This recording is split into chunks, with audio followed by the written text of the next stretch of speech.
In today's video, I'm going to teach you how to use WIC at Walmart online. The first thing you'll want to do is confirm that your state supports online WIC purchases.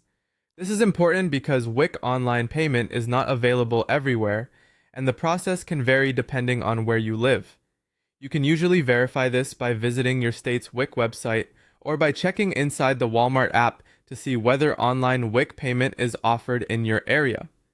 Once you've confirmed that it's available, open the Walmart app or go to the Walmart website and sign into your Walmart account.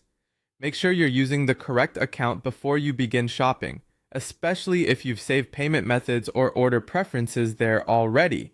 If your state allows it, the next step is to add your WIC card in advance. To do that, go to your account section, then open Wallet or Payment Methods.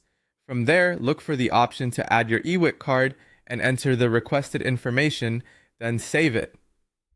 Keep in mind that not every state allows you to link your WIC card ahead of time.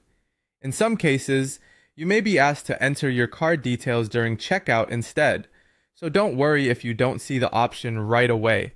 After that, you can start shopping for WIC-eligible items. Browse through Walmart and add approved products to your cart. These may include items like milk, eggs, cereal, bread, cheese, yogurt, peanut butter, fruits, vegetables, infant formula, and baby food, depending on your state's WIC food list. Since approved products can differ by state, it's a good idea to pay close attention to item details while you shop. Before you check out, review your cart carefully.